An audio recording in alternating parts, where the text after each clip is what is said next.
Hello, friends, and welcome to Virtual Strangers 43. I'm your host, Wes. With me, as always, my good friend Ruuts. Virtual Strangers 43, an episode over 10 days in the making, an Yeah. episode over 240 hours in the making, an episode over 14,400 minutes in the making. Mm. I'm ready to go. Yeah. Yeah, it's crazy, right? Man, it's one of the things that people were like asking about on Reddit, actually. Even made a question in Reddit where they were like, dude, man, you guys can't count. Where's your fucking 43? You skipped over it. You're on the Monday show. We had some issues that popped up, but, it did make me feel good that people were actually excited and looking for episodes, so much so that we even had one person who was like, dude, I didn't watch the Monday show because I want to watch it in order. I said, well, you're fucked then, because this is the order now. So go with it and you're good to go. But no, I'm glad to get it finally out of the way as well. Yeah, it's 2020, man. We have to restructure. So Monday comes before Saturday. It's only fitting that 23 comes before 43. No. As some of you know, those of you who frequent our Discord channel, I had some personal issues to deal with last week, come up last minute, so we weren't able to record 43 when we normally would have. But no problem. It's all here. Most of what we were going to talk about last week made the cut again this week. Notably missing The Walking Dead Saints and Sinners. I think we pretty thoroughly covered that one on Monday, didn't we, Roots? Yeah, but I've been playing the hell out of it. I was telling you, I guess we'll talk about it for a second, but it's a game that my son, I haven't been able to get him into VR for anything. He's 22 and just not that interested in it. And I asked him if he wanted to play The Walking Dead, and about 20 minutes in, he was like, is this my own profile? And I knew I hooked him. And then about 2 hours later, when he finally died, and he was like, he had to get out of it. But he was like, yeah, this is like a legit actual game. And he was one of the people that when I first got into VR was impressed with it. But he told me, Dad, these games are real shallow. And it got me thinking how shallow they were. And it's just exciting, man. We're not shallow anymore. It's an exciting time to be into VR for sure. Yeah, Saints and Sinners, definitely one of the most complete VR games I've ever played, if not the most complete VR gameplay concept I've ever played. It's pretty much unanimous with this one, man. Everybody loves this game, and it's just getting better. They keep improving it. These developers are on it, man. People complaining about the control scheme, a couple of the small nuances of the control scheme. They came right in with Hotfix 2 to correct that. And a little tidbit for you viewers out there, Hotfix 3 is imminent. It's coming. Further quality of life improvements, including the crouching fix and the gun angle stuff that they worked in the Hotfix 2. A laundry list of other things that they're going to update as well. And one small item on the end that's a surprise. I'm not even going to begin to speculate what that might be, but supposedly it's something pretty cool. So Roots, the great game gets better, right? Yeah, definitely. What do you think the deal is with developers then? Because one of two things happen or is going on. Either these are the most amazing devs in the world, which they are really good, amazing devs, don't get me wrong, but like, why do developers not pay attention to their community? Like, people are flipping, dude. They're fucking flipping out. They're like, man, these people are awesome. And they are. They're fucking jumping on this quick. And it just makes you wonder why more developers don't jump on stuff that's important to the community quickly and address it and fix it.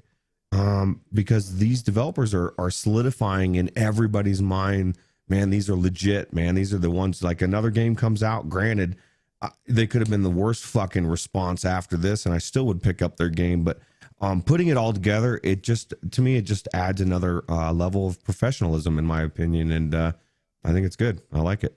Well, that's the thing. They've got a team of professionals working on this game. You don't land something like The Walking Dead by being amateurish, and True. these guys are getting paid to deliver a product that's worthy of that name. And I just told the developer, one of the developers, a couple of days ago that they absolutely have done that. That their product is worthy of the title The Walking Dead, and they seem to really appreciate that, and I appreciate them. Yeah, me too. They gave me one of my dream games in VR, and now I'm ready for Harry Potter. I'm ready for Sea of Thieves. I'm ready for a lot of badass games, and we just have so many different types of genres to hit. And now we got the best zombie game, and let's hit another one. It's quite a way to kick off 2020. I think 2020 is going to be the golden age of VR. We're going to start to see some of these genres and game styles that we've kind of longed for in VR come to fruition this year. Cyberpunk, again, we'll get to that a little bit later. We've always kind of wanted a good Cyberpunk VR game. We're going to get a handful of them this year, right? Right. Yeah. But one thing we're not going to get, something that we thought, I would have sworn, I would have bet 2-3 weeks ago. Actually, I'm pretty sure if you go back in a couple weeks ago, I was saying, I'm pretty sure we're going to get this from Valve. But they let us know a little bit of bad news, right? Oh, yeah. Well, it wasn't just this either. Like, I said it a moment ago, 14,000 plus minutes in the making this episode, and tons of news has happened during that period. But I've got like a page and a half from Valve here, and we're going to start off by talking about Left 4 Dead VR, which is what you were alluding to. Lots of rumors been flying around about Left 4 Dead over the last few weeks. It all kind of originated with our good friend Tyler McVicker, who's been on a roll ever since he received his validation with the announcement of Half-Life Alyx. But speculation started with him when he tweeted out, I don't know, a month, 6 weeks ago, quote, "Left 4 Dead VR is real." And those words, is real, have significance for anyone who's followed this guy over the years, because that's what he said about Half-Life VR. He's always said Half-Life VR is real. Half-Life VR is real. That's kind of his quote.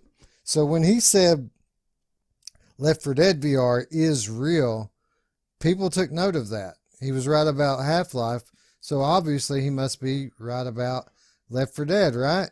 Yeah, I was so psyched, and then just got let down, Wes. I was very crushed when I heard this news, because it wasn't like Valve. Valve, when they came out, they like smacked that shit down, and it's exactly what I've said in the past, about certain rumors that, we've talked about in the past that never got squashed. There's certain rumors, when they come out, companies will come out and be like, fuck no, man, we are not doing that, because the backlash of letting it go too far is too great. So they get ahead of it, and they're like, whoa, that's not happening. And that's exactly what Valve did. They pretty much put a very strong kibosh on this. And a little bit of me died inside, and I've never even played Left 4 Dead, Wes. I was looking forward to this being the first time, Well, we'll get there. But they squashed it for sure. And the reason why is because it was taking off. I mean, it seemed to make sense. Years ago they said they had three VR titles that they were going to be releasing in 2019 and 2020. And, they've kind of said Portal really doesn't make sense for them for many reasons. So the next best thing, when you think about all of the Valve IPs, Left 4 Dead just kind of seems perfect for VR. And then we had Mr. McVicker, like I said, who claimed that this was a real thing.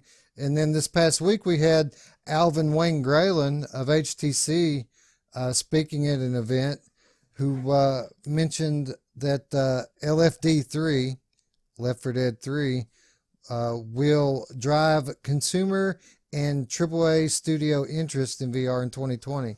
So we have Mr. Graylan also referencing Left 4 Dead 3 as if it were a real thing. And you know, the head of HTC Vive would be someone who knows, right? Because over the years, HTC and Valve having, you know, worked together on the HTC Vive product. So it all just kind of led to this perfect storm where people were just kind of taking for granted that Left 4 Dead VR was just a given.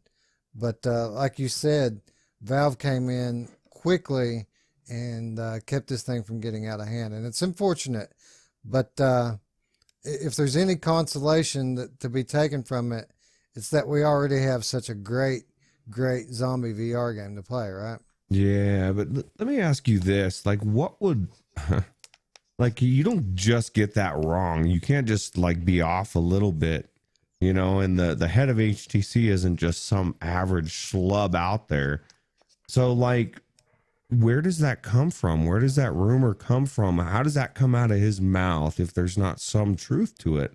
And I'm just playing devil's advocate to it, just because it makes, I don't know, it's very bizarre to me, you know. And maybe it was something that is in the works and they don't want it to come out for a couple years, or who knows. But it seems really bizarre the way that everything went down, personally. Yeah, it is weird. I could see that, and of course, Mr. Graylan has come out since then and said that it was just speculation on his part, that it wasn't factually based. And I could believe it, that, you know, maybe he's out of the loop. You know, Valve and HTC are no longer partners. So he could have just been out of the loop and buying into the same hype as everyone else.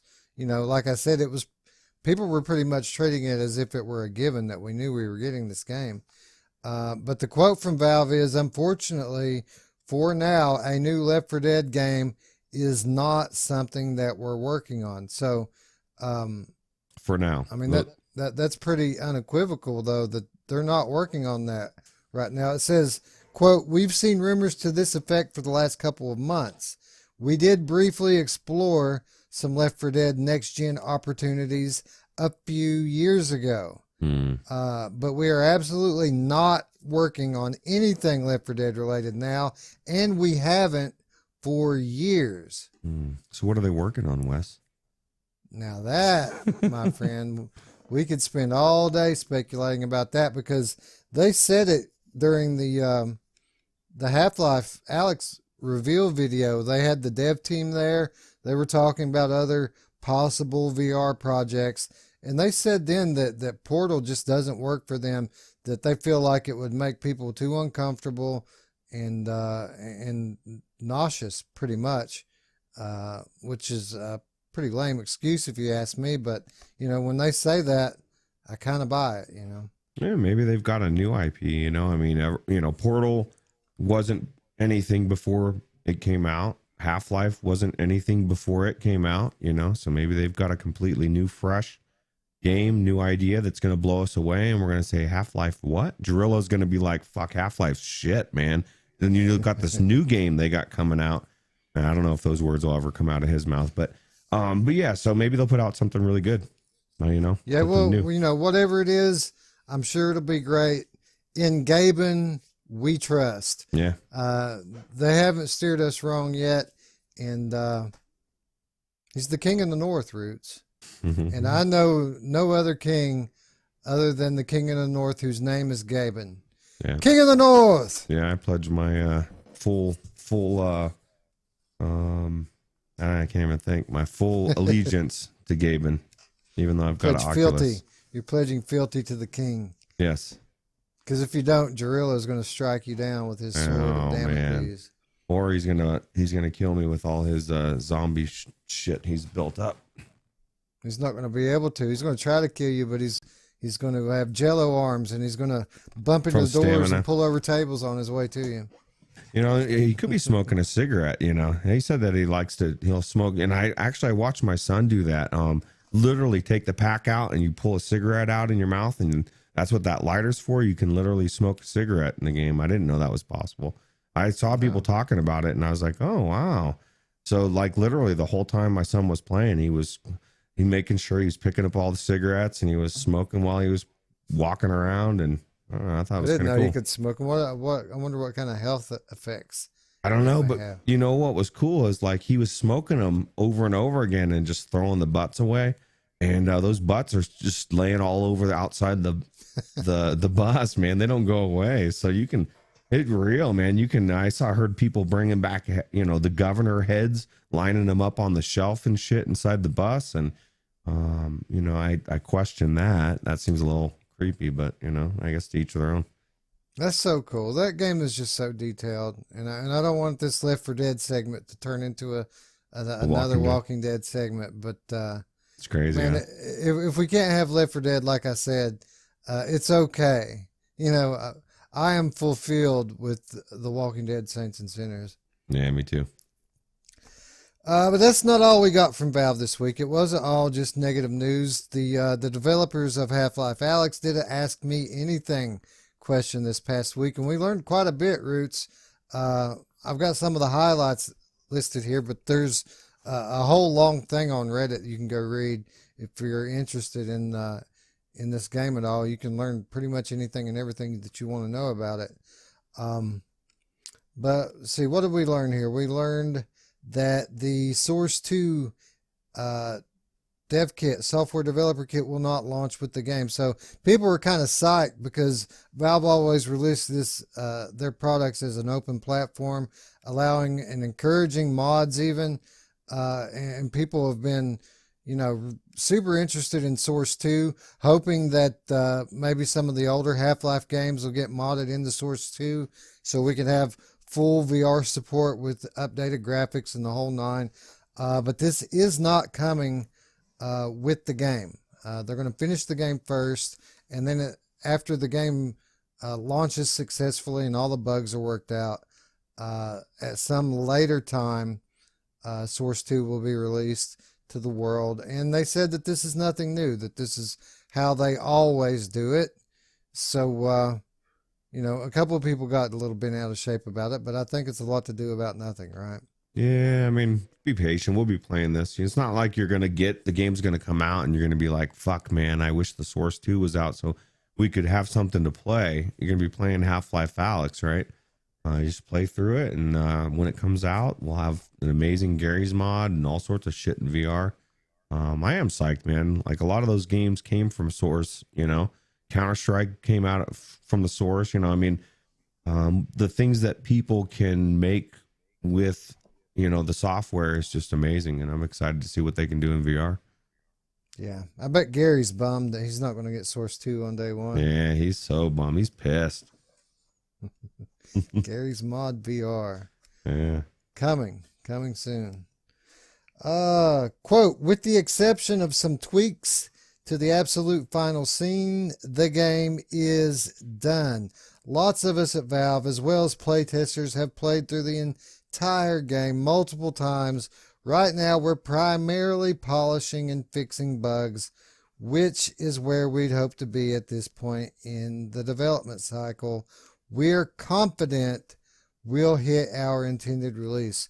A lot of talk recently, Roots, about, quote, Valve time. And a lot of people speculating that we may not get this game in March as they promised. Even some people thinking that due to the back-ordered Valve Index hardware, that they would push the game back just to allow that demand to catch up, the supply to catch up with the demand. Valve says not the case, that the game is pretty much done, and any doubts that I had are now put to rest. I absolutely think that we're going to be getting this game in March, and I'd be surprised if we didn't have a release date for it in the next few weeks.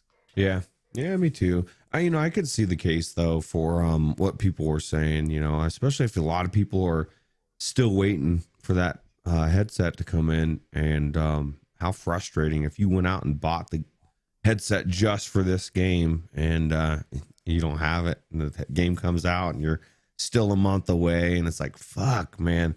I don't think they would hold everybody else's game up, but I could at least see that case being made.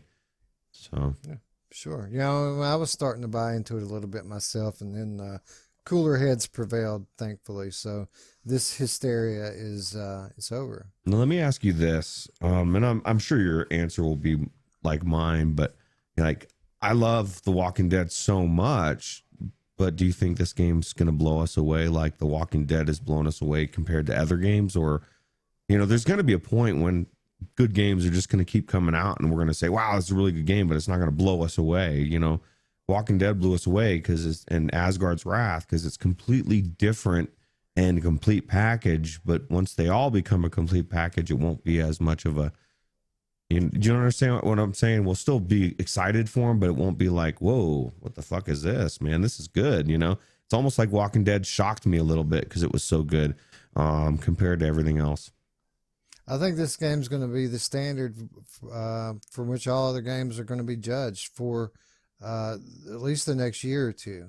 I don't think that it's going to be as complete and nuanced a gameplay concept as Saints and Sinners, but I think the quality level of this game is going to be so high. I think it's going to be fairly linear, story-driven adventure, but I think it's going to be almost cinematic, that it's going to play like a movie almost. But with that said, I think the quality level of everything in this game is just going to be so high off the charts that we're going to be just blown away. You know that feeling when you get when you're in Boneworks, where everything is just such high quality and you feel like you're in this world, but you can see more potential than you can see a complete game. Like, I really wish there was more of this or more of that. I think that Half-Life is going to be that realization of that game that we wish we had when we play Boneworks, if that makes any sense. Yeah, it's like Boneworks was so good, but it left you wanting a little bit, right?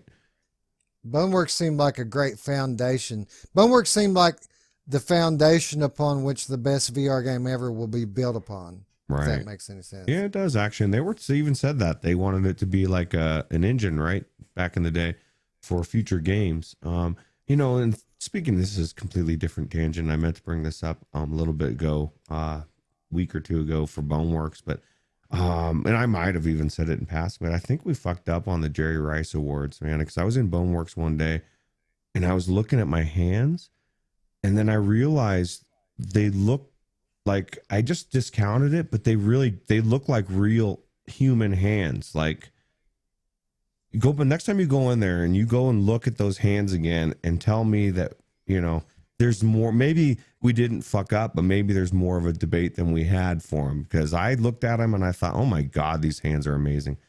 Yeah, it's completely off subject. So I'll try to remember to take a look at that. Maybe we demand a recount for the Jerry Rice Award. Yeah. And maybe we'll have one more correction to make when we do the 2020 show. Oh, yeah. We're sorry. Yeah.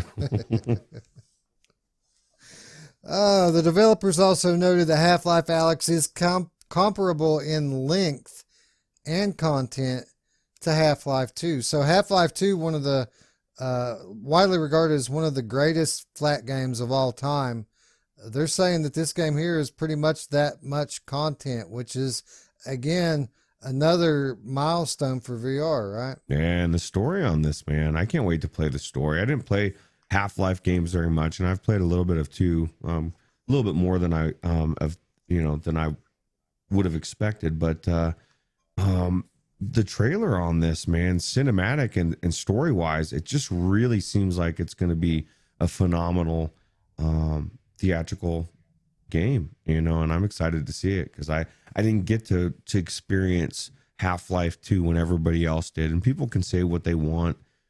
There is a nostalgia to it. I'm playing through the flat game. The best version that exists, and it's okay. It's not phenomenal because it's not 15 years ago or whenever it first came out. Right. So, but I think this one is going to blow me away the same way that Half-Life 2 blew people away when it first came out. And so I'm kind of psyched to get to be a part of this community in a way that I feel like I'm on the outside, Wes. I'm on the outside looking in, and I don't get it. I want to get it. I want to G-man it up, and I'm excited. So Yeah, it's not that far, dude. Just a couple months, and you know how the time flies. yeah. You know, people debate. You know, Half-Life. Again, Half-Life's known for bringing about some epiphany to the video game community. You know, it always makes this profound impact that changes the industry. That's what Half-Life as a franchise is known for. And I think that what Half-Life Alyx is going to do, you know, people debate what kind of an impact this game is going to make. What is it that they're going for here? I think largely what this game is going to show is that VR games now can be made that are every bit on par with the quality level of games that are out of VR. Mm. And I think that that's inside the VR community. That's what this game is going to show. But as for the gaming community, the larger gaming community, it's going to show them the power and immersion that VR can create as a platform. So it's going to kind of have a dual purpose here. One purpose within the VR community and another purpose outside of the VR community. And I think that this game is probably going to be the most profoundly impactful single video game in modern history. Yeah, I'd have to agree.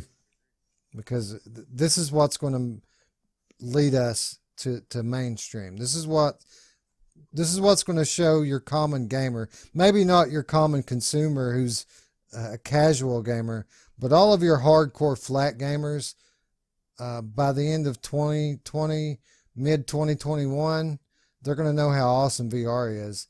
And the reason why is because of what happens after Half-Life Alyx releases. Yeah. Half-Life Alyx's development team consists of around 80 people, which is the largest single team that has ever worked on any project at Valve. That's pretty impressive, right? Yeah, it's huge, man. I wonder how many of those are original Half-Life. I know they've got people that have worked on Half-Life 1 and Half-Life 2 and now are working on this, which is really cool to see all that brought together, all that, you know, history. And so I think it will make this one next level. It makes you want to overlook a lot of the BS with Steam, doesn't it? Because Steam is what's funding this. You know, they wouldn't be able to do stuff like that, put together this crack team of 80 brilliant game designers. You know, that costs money, especially when you start talking about years of development. I mean, we're talking about millions of dollars to develop this game just in wages and salaries, you know. So that wouldn't be possible if it weren't for the success of Steam as a platform. So for all of their faults, and there are many faults with Steam and the way it's set up, and I don't want to get into that, but it kind of makes it all worth it. Kind of makes me at least willing to look past some of that. It makes me wonder. I'm trying to figure out, Wes, how Oculus is behind Half-Life Alyx, considering they're pushing forward the only thing that's going to push forward the next gen. Somehow they must be behind this game as well, because this game is pushing forward the whole platform of VR. And since Oculus is the only ones that will bring away the Gen 2, I'm just looking for somehow everything's correlated, you know. But no, I agree. I think Steam, you know, they everything, for all the bad that they do, like Valve, they care, man. They're the virtual strangers of video gaming. Like, they really fucking care, and they want to bring something different to the industry, and they're shaping things differently. So, like, yeah, it's just like virtual strangers. So yeah. And for those of you who didn't get it, what Ruuts was doing a moment ago, he was being facetious. He doesn't really think Oculus is behind this. He was referring to comments that what's his name? Is Michael Abrash Yeah. recently made, saying that only Oculus would be the ones to bring about next gen VR. And while that may or may not be true, from a hardware perspective, it's quite obvious that Steam has a little, or Valve rather, has a little bit to say when it comes to next gen software. Yeah, Oculus has put out a shitload of really good games. Don't get me wrong, but this one is going to wipe its ass with all those games. And, you know, you're going to say Lone Echo? I don't know what that game is, you know. Not that it's not a good game, but I just, you know, people forget that there's other big players in the field. And I would submit that we're going to see Valve take off and really give Oculus a run for their money. So, man, I hope Ready at Dawn comes out with Lone Echo 2 before Half-Life Alyx comes out. I really do. Because if it were standing in the wake of this game, I don't think it's going to be looked upon fondly. But then again, we haven't seen much from that game. It could be an expansion in scope from the first game, which they're saying that it is. So I don't want to judge it. I don't want to prejudge it. But February, nice open slot for somebody like Ready at Dawn to slide right on in there and give us a month of awesome gameplay before we move on to the next game that's going to engulf our lives. I mean, even if nobody steps in, though, you know, we're kind of set. We're set on games until March, as it is anyway. yeah, I agree. All right, more gameplay videos are upcoming with footage of different movement options as well as the enemies. Interesting that they included the movement options in that statement. Classic enemies will all be returning, but some interactions may vary due to the impact of VR. Head crabs seem to be particularly frightening. So they're saying that all of the enemies that you remember from the original games are going to be in this game. Obviously, this takes place pre Half-Life 2. It's a kind of a prequel. But they're kind of saying what's obvious to anyone who's been in VR, that VR is going to change it fundamentally, how these things play. I think that's more of a statement for the newbies, right? Yeah, I'm hoping that they're not going to nerf the head crabs or something, man. I want that shit jumping in people's faces. Not so much for me, but I want to watch other people freak the fuck out in gameplays. Because there's nothing worse than something jumping in your face, especially if it's a spider type creature. Yeah, I can imagine that's going to be way different for especially these flat gamers, man. You know, there's going to be people, you know, that go in that have really never played much VR at all. And they're going to go into this world that they've dreamed about forever. And then they're going to have this fucking head crab jump in their face and they're going to nope out. And that's it, dude. They're like, fuck this, man. And they're going to vomit. Yeah, and they're going to vomit. And then they're going to put it back on because it's Half-Life. And they're going to get over it. But God, I hope people aren't like saving their VR virginity for this game, because there's at least 20% of them, probably more. If they're going to cut their teeth on a game like this, they're going to get sick immediately because they're going to try to push through. Man, everyone, if you're new to VR or you don't even have VR yet, you're planning on getting it, you've got to have a VR coach, someone to teach you how to really get your legs and cut your teeth into VR gaming. It's essential. And if you don't know someone that can help you with this, let us help you. If you look down in our description down there, you'll see an invitation to our Discord channel. We're almost 100 strong now, and we're in there every day. Everyone's super friendly, willing to help. Well, most of us are super friendly, but even the ones that aren't are willing to help, whether you want help or not. So, yeah, if you need a good VR coach to teach you how to be a VR gamer, join the Virtual Strangers Discord. We're good for that, as well as many other things. All right. Jumping will not be part of the game Roots. I know that one hits you right in the feels. Yeah. Nor will two-handed weapons, although your offhand can be used to steady your weapon. I'm assuming that they're making up for the lack of jumping with the teleportation. You know, a lot of times when we see games like this that don't have jumping in it, they give you a hybrid locomotion option so that not only you're able to walk with the smooth locomotion, but if you kind of get in a tight spot, you can just teleport out of it. And I'm hoping at least that that's going to be the case here. That's probably what it is. You know, the thing that bothers me, because you nailed it, it does bother me. I played an MMO. I played World of Warcraft for 10 years, and you know, if you've ever watched people, they just run around jumping around in the fucking world in Orgrimmar, you know, like in between when you're not doing anything, people are running around jumping, or you're flying around, or like when you're doing dungeons, you're jumping everywhere. It's just something you get used to, jumping everywhere you go. So when I go in a game, I want to jump, even if there's no reason to jump. Let me jump. But I'm sure I'll be okay. Yeah, I think we'll manage without being able to jump there.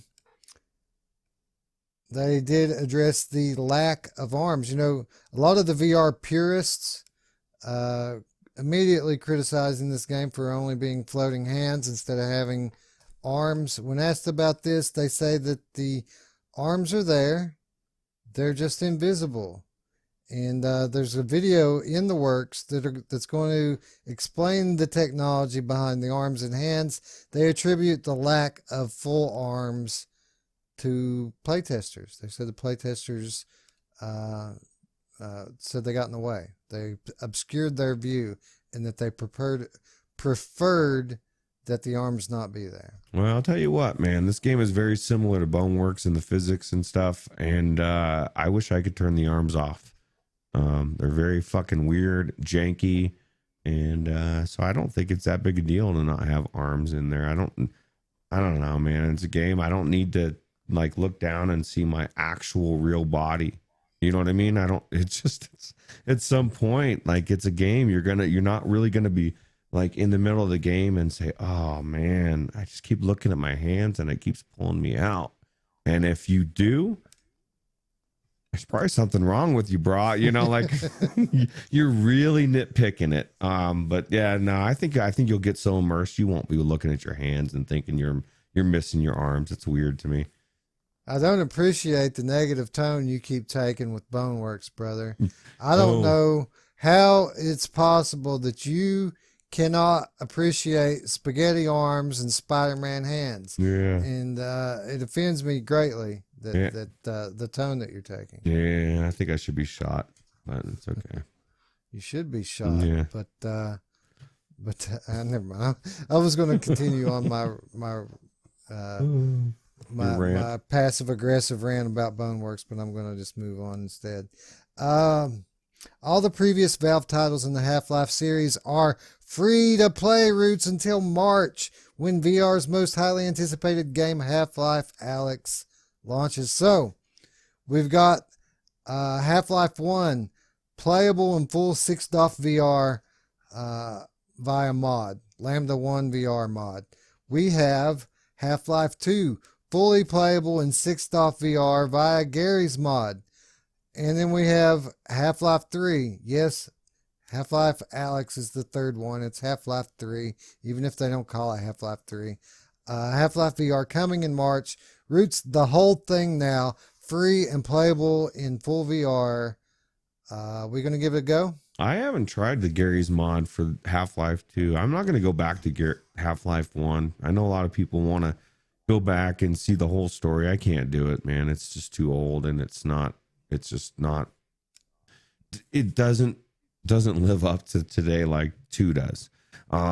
So what I've been playing too has been what is that version that is on Steam that's like the better version, or it's updated graphics or whatever. Oh yeah, the derail. Put in the chat there what this is called. Yeah, somebody knows what it is, but so I've been playing through that one something. Flat. Well, no, I don't know if it's the black thing, but I'm not going to look it up, but yeah, so it's like it's created and it's got better graphics. I'm wondering if Gary's mod could do that, but I would be interested in playing through in VR, because to be honest, I've just been playing it flat and it's kind of boring, comparatively. I know a lot of people are just like, that's just fucking bullshit and I'm done. I'm turning the show off. I don't know what they're talking about, but I find it a little boring, but I want to get into the story. And I think if I go into VR, I think I could do that a little bit easier. Well, that's the thing. It's kind of hard to go back to playing flat games when you play VR every day, and when you start talking about playing 12-year-old flat games, It makes it a little, even the best 12-year-old flat game, it's kind of tough, right?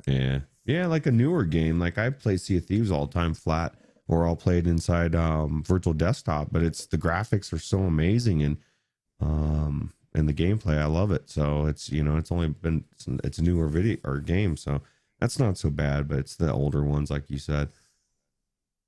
Yeah, I'm considering going in and checking out the Gary's mod Half-Life 2 VR, because this game is closely related to the events of Half-Life 2. Is actually suggested by the developers at Valve that you go in and at least play Half-Life 2 Episode 2. They had that episodic content that came out following the release of Half-Life 2.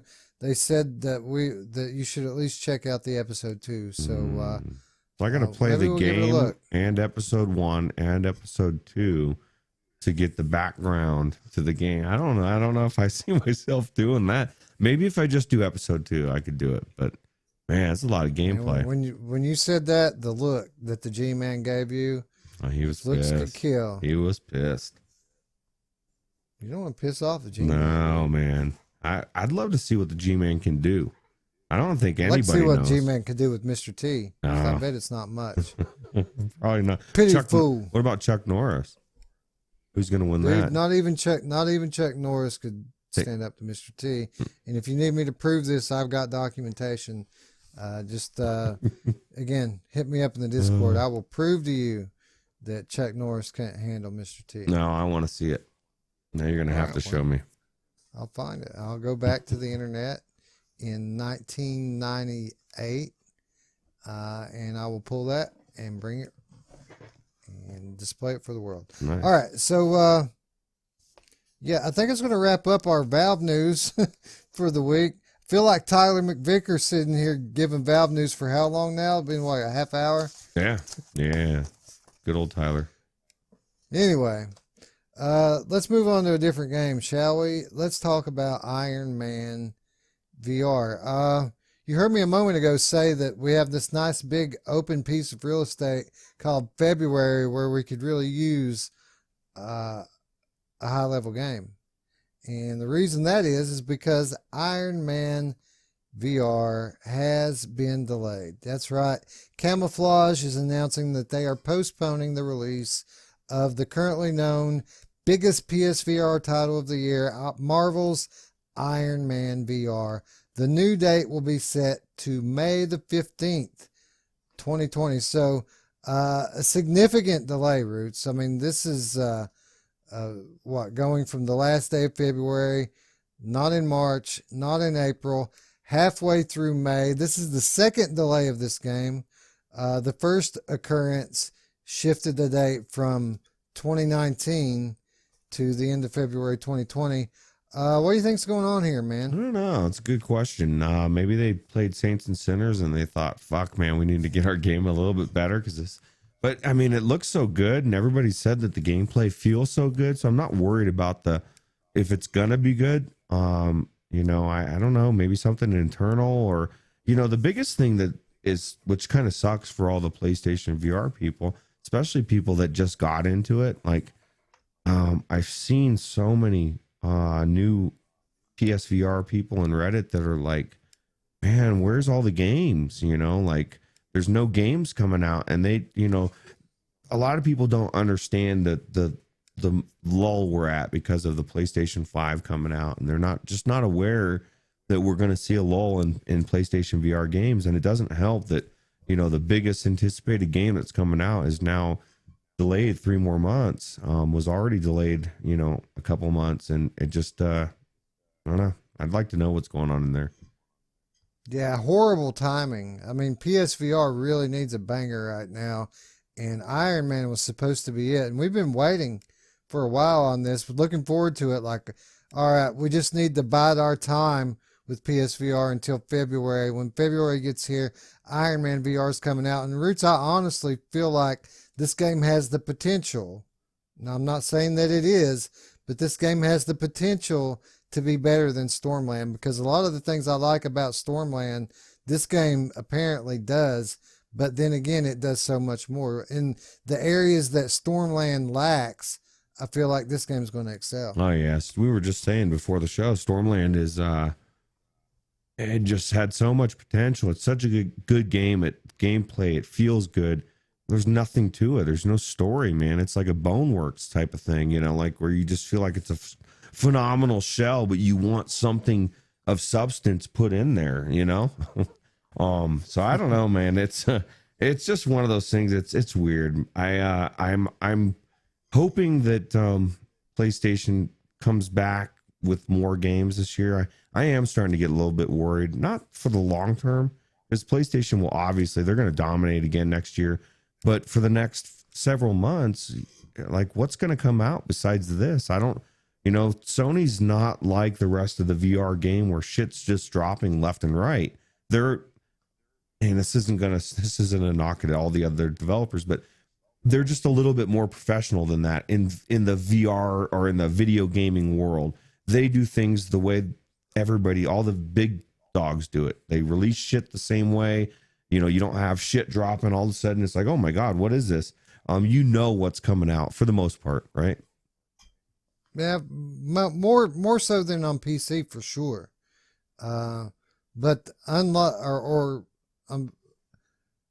but much like PC, we do see these delays, and it's kind of something, unfortunately, that's common among all VR games.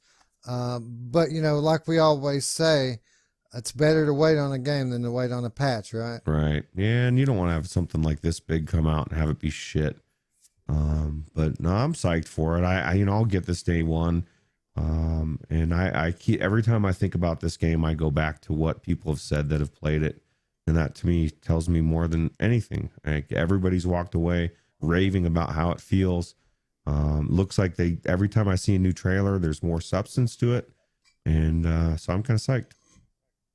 Yeah, they say that they've pretty much pulled off 360 tracking with this thing, which is amazing.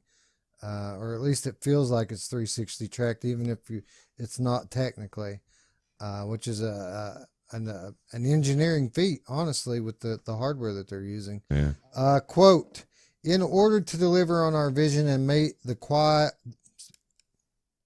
in order to deliver on our vision and meet the high expectations of our amazing community, we've made the difficult decision to move Marvel's Iron Man VR to a May 15th, 2020 release. We truly appreciate your patience and understanding. You'll be hearing from us again soon. So apparently they're polishing, dude. It's what, according to their statement, that they just need to polish it up, make sure that it meets the very high Sony QA standard. Yeah, sounds good to me. Me as well. Not the only bad news for PSVR, Roots. You know, when people start talking, you know, Sony is a platform. They have a lot of strengths, right? But chief among the Sony strengths, at the top of that list, is the library of exclusives. And when people start talking about upcoming Sony AAA exclusive games, people keep coming back to Star Child. You know, we learned about Star Child a long time ago because there was a playable demo released on the PlayStation VR Demo Disc Volume 2. It's also on Demo Disc Volume 3, if I'm not mistaken. But this is a Metroidvania style adventure game, third person, that was just absolutely beautiful. People universally praised the playable demo, and everyone has been looking forward to this game ever since. And it always comes up when people talk about their most highly anticipated PlayStation VR games. Star Child's always been among those. Now, we learned about midway through the year that this game was in jeopardy. And the reason why we knew that this game was in jeopardy was because it had previously been up for pre-order, and people's pre-orders were refunded, and Sony told people that this game was canceled. Now, when asked to comment on why the game was canceled, the people at Playful told us that that was erroneous, that it wasn't really canceled, that they had changed the planned release date internally, and that triggered a false statement from Sony. But it never went back up for pre-order, and we hadn't heard anything else about it since. Well, Roots, I'm sorry to say that it looks like this game, as beautiful as it is and as far as long as they were, it's becoming less and less likely that we're ever going to see this game, because Playful this past week, the company behind this game, also the company behind Lucky's Tale VR, mind you, is severely downsizing their labor force and restructuring. Roots, again, just a torrent of bad news for PSVR owners.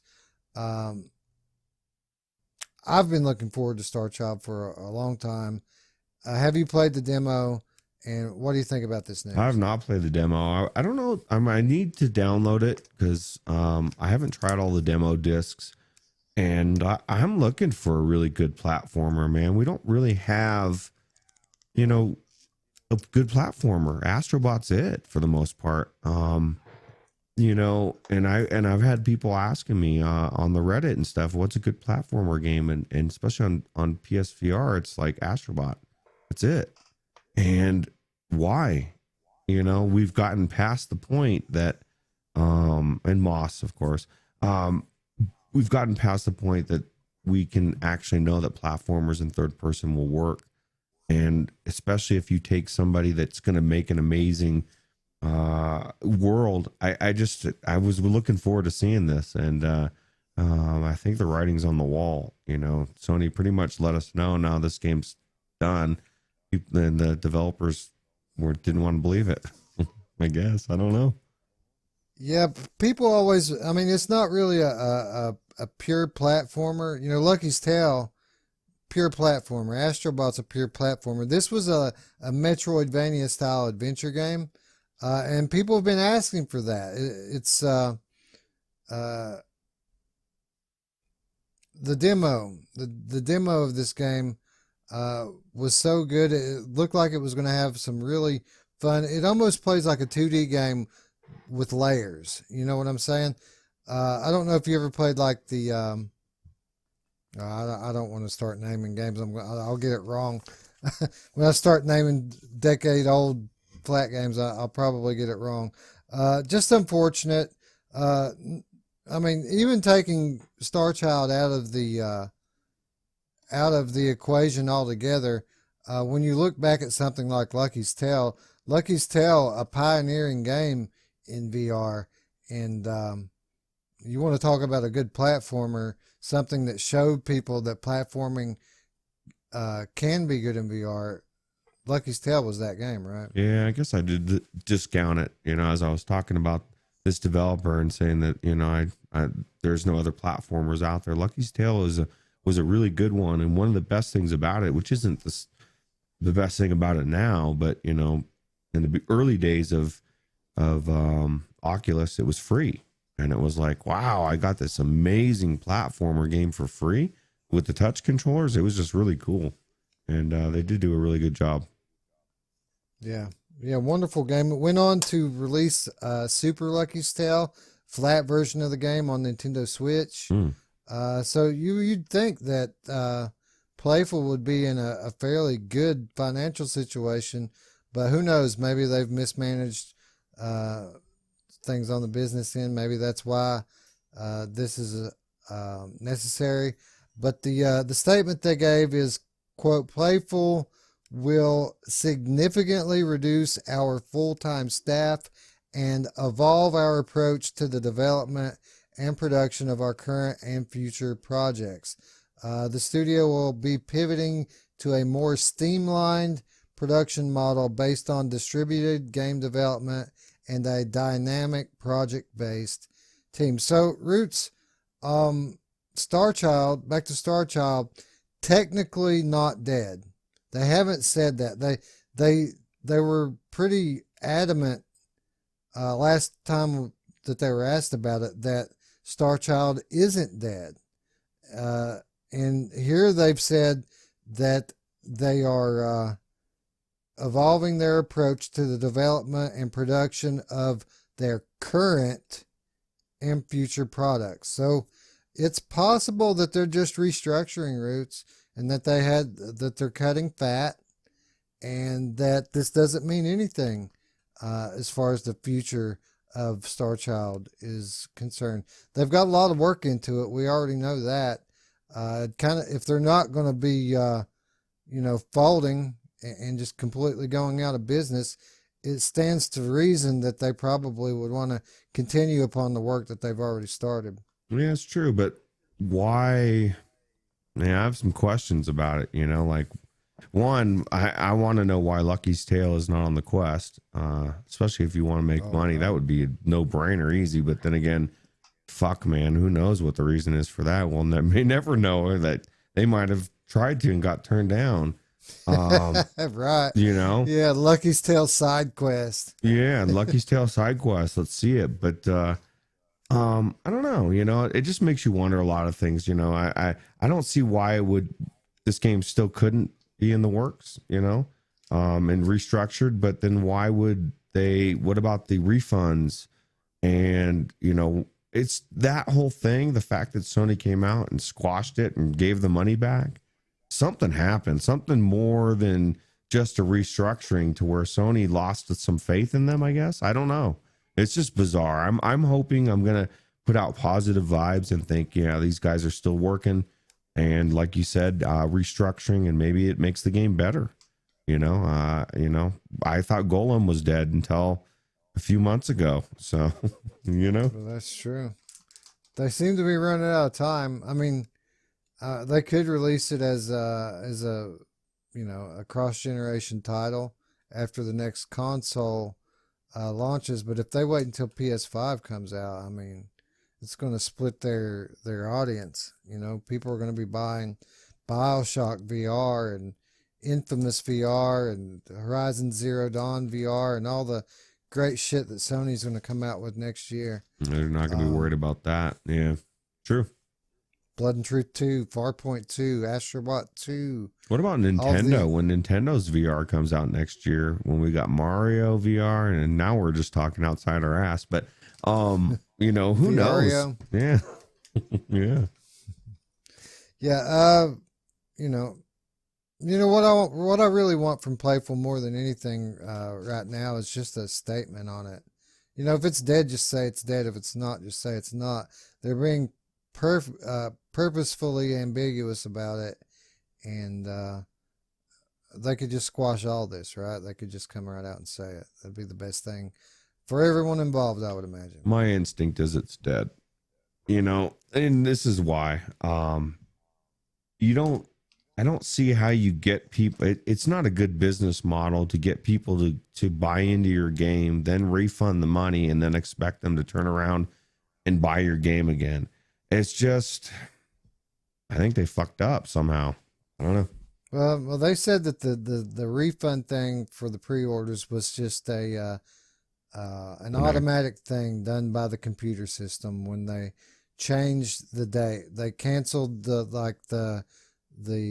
date in the Sony computer, PSN system, and that the AI just automatically refunded everyone and said the game was canceled. Yeah, Jeffrey Epstein didn't kill himself either, so the cameras went out.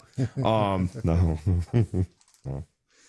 All right, moving on. Let's talk about some good news for PSVR, Roots. I feel a little down. We've been just dealing body blow after body blow to PSVR guys here. Let's give them something to be happy about. Let's talk about Firewall, Roots. We talk about Firewall a lot on this channel. At least once a month, we have some sort of something to say about Firewall, and it always ends the same way. We got to get in there and play, right? Yeah, we literally even lined it up with your wife and everything. We had a whole crew. We do need to get in there, man. Man, no time like the present. One of the biggest things that make you hesitate going in and playing Firewall is because the people that are in Firewall live in Firewall, and they will kill your ass quick when you get in there. And the way the thing's structured is the people who win the matches advance way faster than the people that lose. It's like 6 times faster to win than it is to lose. So the divide grows with every match. So you really need to get in there when there's new players on your level, if you want to have any kind of chance at becoming one of these guys that has all the extra equipment unlocked and has the money to buy it and the characters unlocked and so on and so forth. Roots, there's no time like the present to do this because Firewall 0 Hour is one of the February PlayStation Plus titles.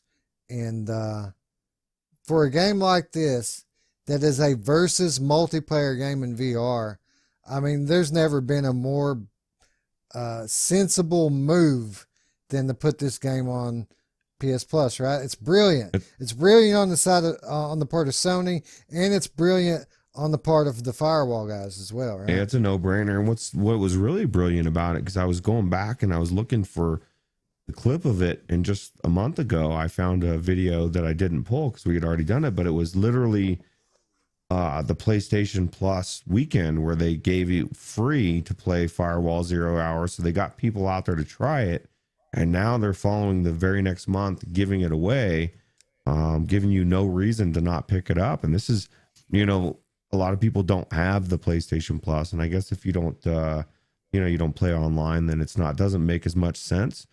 But I've already picked up quite a few games just in the last few months, VR wise alone. And who knows what's going to come out. And you get Sims 4. I mean, I've wanted to try that. And there's just a lot of good games. And you have to play to do multiplayer. You have to have it anyway. So I think Sony does a really good job of giving you incentives to want to have the Plus as well. And now it's just one more good game to have. So you just got to pick up the aim controller if you don't have it. Yeah, PS Plus, a great deal. Retails $60 for an annual, 1 year membership. You can catch it on sale. $45-50 for a year. That's a tremendous deal. And like you said, the games lately, I mean, we're coming into a console cycle. It's the end of life for PS4, so they are giving away some killer games. This past month in January, which, by the way, guys, if you're members, be sure to claim your January games. It's going to change over next Tuesday. The Uncharted collection. So we have 3 Uncharted games, part of the Uncharted collection. And on top of that, Goat Simulator, right? So then next month, it switches over, and you get the BioShock collection, which is just as good, if not better than the Uncharted collection. Again, 3 more games. You get The Sims 4 that you just mentioned, and you get Firewall 0 Hour on top of that. Just an incredible deal. I feel like my annual membership fee is pretty much already, paid for. Yeah, especially, and I will pick this up because remember I didn't pick up Rush of Blood. I was like, I already own it, and then my nephew scratched the disc, and I ended up having to buy it again anyway. So I'm gonna pick up every fucking game I can in case my nephew gets anywhere near my discs again. But and why not? You pick them all up, it becomes a part of your library, and it's just there until you want to download it. You may never download it, but I mean, shit, you might get bored and decide I want to play through BioShock again. You might have BioShock VR coming out and you want to catch up on the story. Who knows, right? Yeah. BioShock's such a great game too. I mean, I was just saying on the Discord the other day that I may actually go finish it now because that was the last thing that I was playing before I got my first VR headset. I was playing the BioShock collection. Wow. So it's coming full circle. I literally made it about halfway through the entire collection. I beat the first one. I made it halfway through the second one. I decided to test my early Christmas present out in October and just check it out and make sure my VR headset works. And it never went back in the box. And I immediately sent BioShock Collection back to GameFly. So you weren't playing Sims 4 before? No, probably not. Did you ever play that game Sims Online? Do you remember that back in the day? That was like a Sims game, but it was you literally had an account and everybody logged in and you went to each other's houses. I know there's somebody out there that's played that game, and it was actually my first. It sounds first MMO. You know, it's not even an MMO, but it was like my first experience of joining with other people, and you know, we'd make pizza at a pizza house, and it was just stupid shit, but it was cool back then. Yeah, I remember it. I never really got into The Sims. I had a couple friends that did, so I remember what you're talking about. But no, not my thing. Yeah, it was cool. But anyway, a brilliant move for Firewall. We talk about it often. That these type of versus multiplayer games don't normally work in VR because the player base isn't large enough. But if there's a place to have this type of game, it is on PlayStation VR. And this game works specifically for a number of reasons. One being that it's a tactical game. It's not just a free-for-all killing spree. There's a method to it. You have to practice. You have to get good at it and be smart.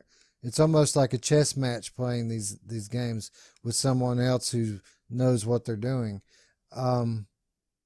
So they've got that going for them, and then they've got the fact that it's an aim controller game, and there's not enough aim controller games.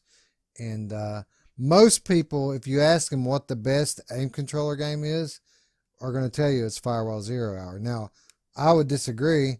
I would say that Farpoint is the best aim controller game, but tomato. I mean, it's a good problem to have, right? Two great aim controller games. Yeah, well, the thing about Firewall 0 Hour that gets people, and there's a lot of competitive people that play on PC Rainbow Six Siege, and it's the closest thing you're going to get. I mean, it's almost identical as far as the different classes. You have the breaching, you have all that shit. I mean, I don't know if you have the actual, cameras on the cars and all that shit like they do in Rainbow Six Siege, but it's very tactical. It's very, I mean, remember the carpets of the hotel.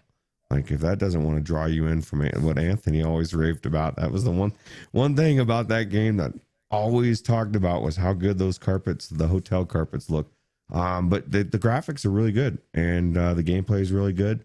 And the fact, like you said, it was already the community's already really established. But then now that it's going to have a full month of free people coming in, it should really help pop it off. So it's good. Yeah, and we criticized back when they decided to do seasonal content and put microtransactions and paywalls into this game. But now the plan is coming together, right? It's all starting to make a little sense now. They can give this game away, bolster their lobbies, which the biggest complaint everyone has about this game is waiting for a match. Well, now they give the game away so that goes away. You've got all these people playing it, and you still get to make your money through your seasonal content. So it's brilliant. The people at First Contact Entertainment should be very proud. They've done a great job making a great game. And Roots, I'm going to end this one the way we always end when we talk about this game. We need to get in and play it, right? Yeah, I want to play BioShock in VR now after watching this as well.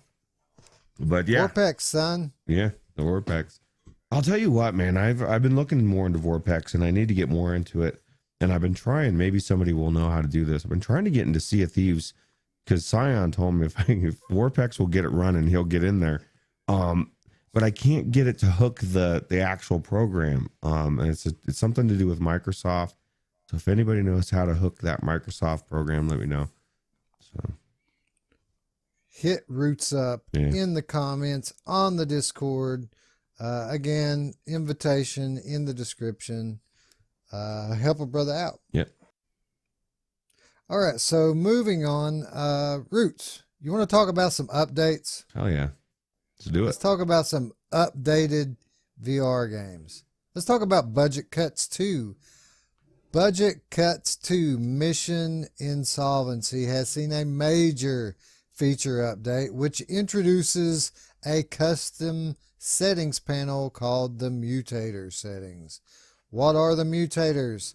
Well, the game-changing addition here is smooth locomotion, Roots. So, I don't know how to feel about this, Roots, because, you know, obviously this is the one thing everyone always says that they want. But you can go back to our Monday show where we talked about this game, and one of the strengths of this game is how good the teleport is, right? Yeah, but, you know, it makes sense because, and it depends on how they implement it, because that was one of the things that Alyx was bitching about, and I totally agree, is like, you get flustered, you know, all of a sudden you're in a moment where, you know, you're trying to get away from this robot, or you're trying to attack it, and teleporting is not working, brah. You know, like there's not set up to be able to maneuver, and you end up dying because you're trying to teleport around in a weird way. And so maybe that'll help. But it's funny because as you were saying that, I felt the same thing. I'm like, this isn't right. It's like one of those things, like you want it, but as soon as you start to get it, you think, whoa, this is something's not right about this.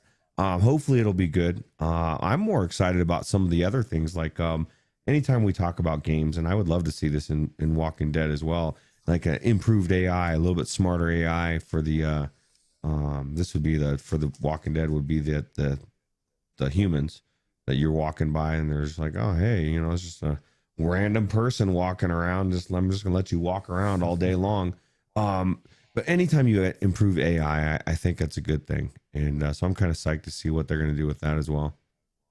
Yeah, me too. The Mutators update allows players to tweak a variety of mechanics in the game, such as adding aim assist when throwing knives, or enabling slow motion effect that kicks in when you get shot at, and much more. Roots, we can take their guns now and shoot them in the face with it. That's pretty cool, right? That is cool. Yeah, that was one of the biggest things that it's like you grab that gun and your arm suddenly becomes 100 pounds heavy and drops to the ground and you can't do anything with it. I'm like, I want to shoot this fucker in the face, man. And now we can do it. So yeah, I think I'll be able to scratch that itch and move on. That's good. Yeah, there's all kinds of stuff like that in here. They basically have opened up cheats to the game. I mean, that's pretty much what this is, right? They've added in a game genie into it, so that all those people who were complaining about it being too hard can quit crying to their mommy and suck it up and beat the game. But you won't get the trophy, bro. It's not legit. It's like John Jones, you know, taking steroids for all those years. Those belts don't count, bro. Yeah. They don't count. Well, it's kind of like, I was thinking about this, you know, like you said, it's kind of like Boneworks, right? As far as with the slow motion deal. Yeah. So instead of giving you the cheat right off the bat, they're implementing it after the fact. You know, Boneworks was just like, hey, bro, we're just gonna throw a slow mo in there, and it's gonna be unlimited. Yeah, right. So unlimited slow mo. Yeah. So if you weren't God enough, here you go. Yeah. Well, it almost made it, like I said, I felt like it was cheating. I know Alyx felt the same way. Some people said, no, it's a mechanic, but like it made it to the point where it was almost not hard to play the game anymore. At least when things are attacking you. So even if they I'm a firm believer, if you're going to pay for an expensive AAA video game, whether it be VR or flat, there needs to be at least one part of the game, preferably toward the end, where you're pulling your freaking hair out, and it takes practice. You shouldn't be able to just walk through any AAA level game. There should be some challenge to it. Some It's skill. not just a walking sim or an experience. It's something that's supposed to involve some sort of skill that you have to develop. Yeah, it's kind of like we were just talking about the difference between Audica and Beat Saber, and does that not fit the skill? You know, slicing a block or actually doing some skill. And I'll leave it at that so people can get pissed at me.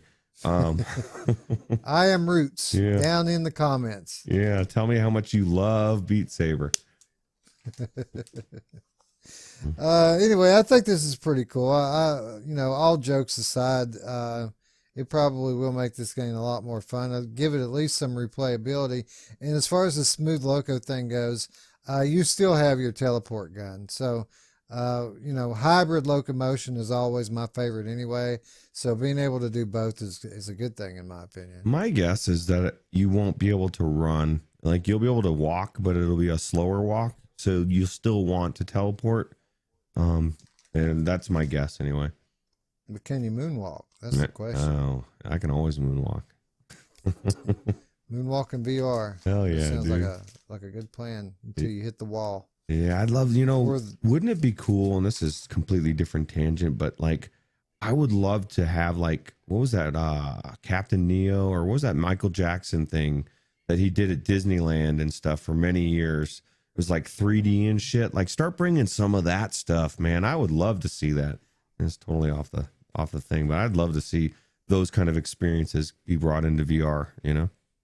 Yeah, we're going to see more and more of that stuff as well. And this is probably more of a Monday show topic, and probably a fairly soon Monday show topic, to be quite honest. Yeah, because it sounds good to me already. I want to talk about it. Yeah, but I would imagine as the platform grows and the technology catches on and the cameras integrate into the world, that we're going to see more and more and more of that stuff. Yeah, I'm excited. Next VR is a good spot to go for it.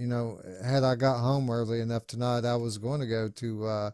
They have stand-up comedy live from Gotham Comedy Club. I saw that you actually said you were interested in that. It's popped up when I was in Walking Dead. Is that pretty good? Like, I saw Next VR and I didn't know if it was at the level, because I have, like, my boss, even he was looking into the Oculus Quest, or he wanted to get it, but he wanted to, like, he's a huge sports fan. He wanted to be on the court side, and he wanted to be on the on the field, and I had to break it to him that we're not there yet. Like, because the worst thing you can do is, oh yeah, you can do that, and then they get there and they're like, what the fuck is this, man? It's blurry, and and of course I haven't been in Next VR for so long. I mean, it sounds like it's really good. Well, that's the thing. The camera technology is growing quickly with these VR cameras, and what they were when we got into VR, they're 10 times better now. I can't really speak on Next VR or any of that sports stuff directly because I haven't tried it yet, but I have experienced stand-up comedy in VR. I've watched the Kill Tony 360 live from the Comedy Store, and while it wasn't the best quality in the world, it was hilarious, and I very much enjoyed it.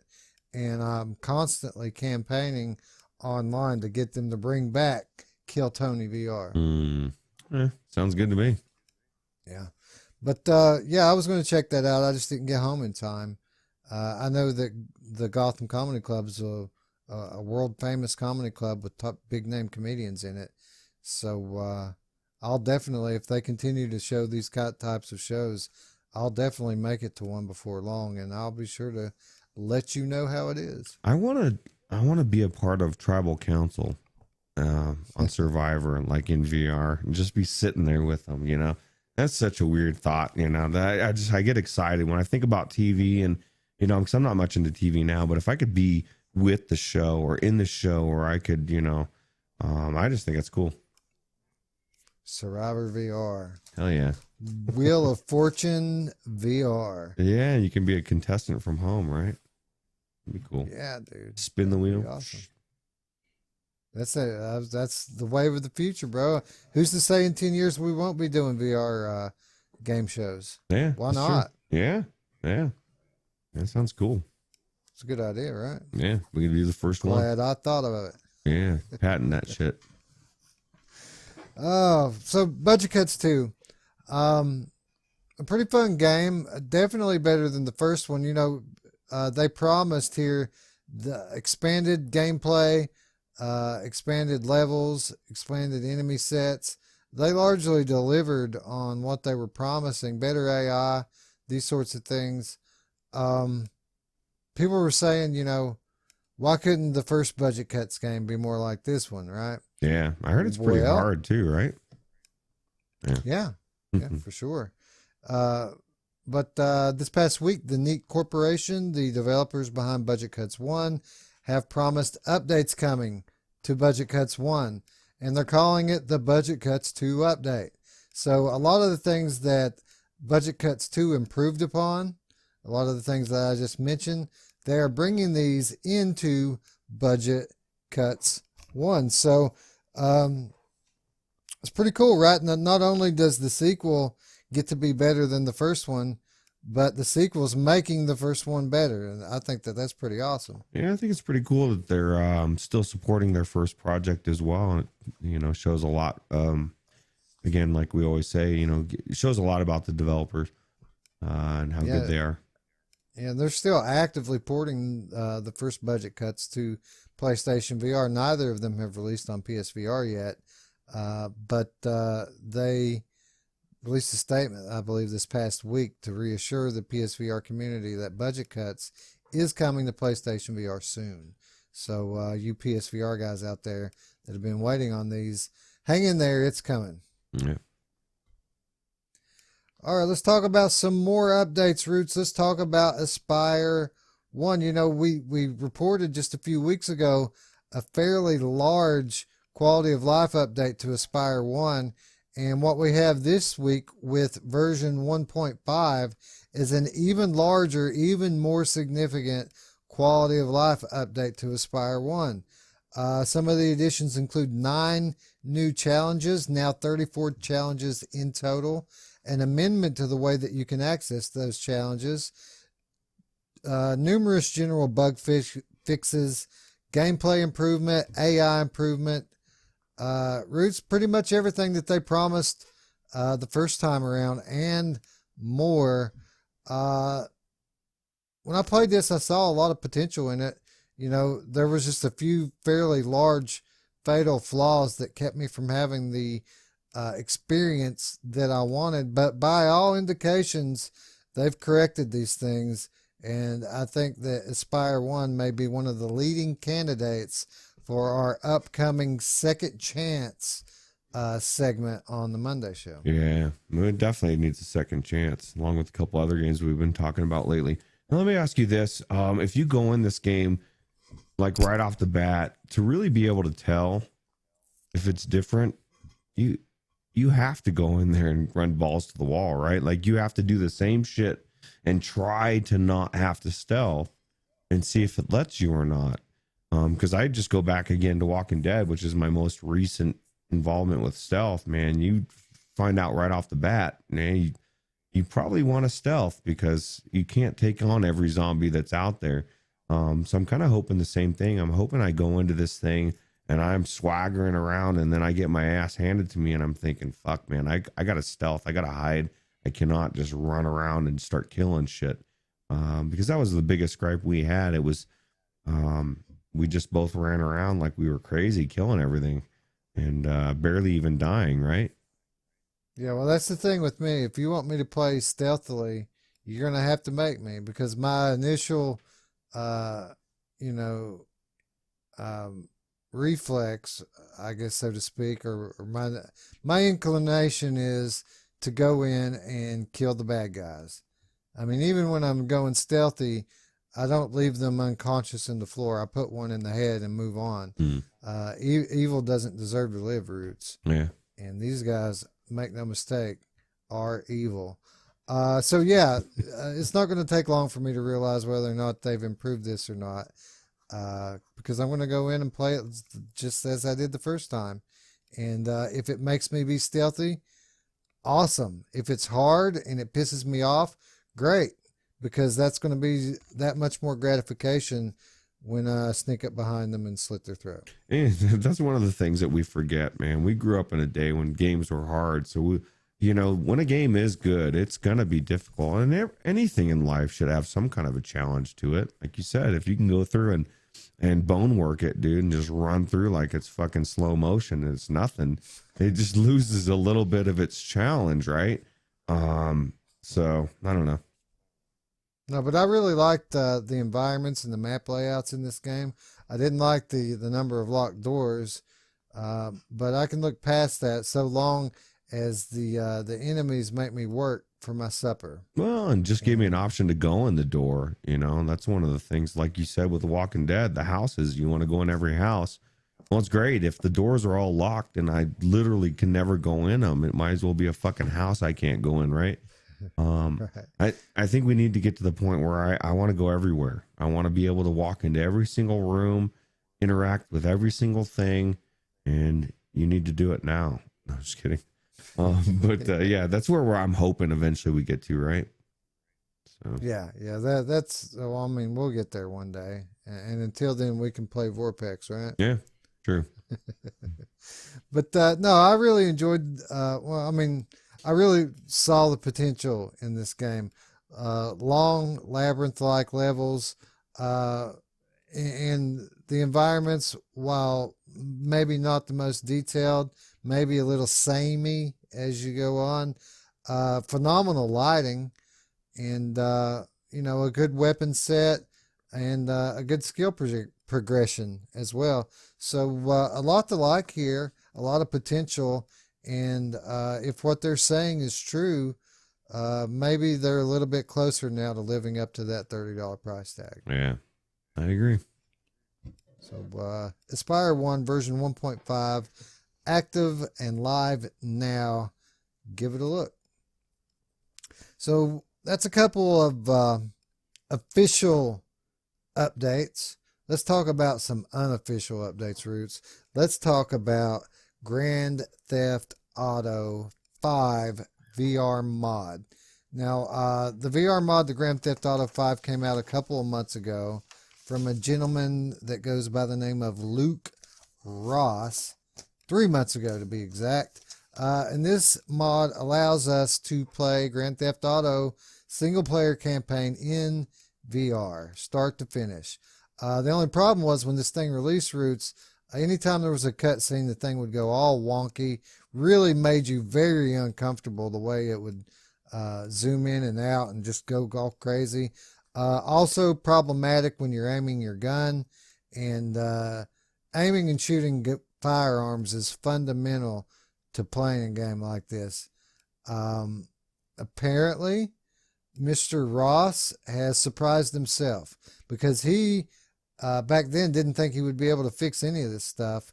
But apparently this past week, there's a new field of view mod that he's added in, and it supposedly solves all of these problems. And not only does it fix the cutscenes, but it removes the borders so that it's actually like a full VR cutscene.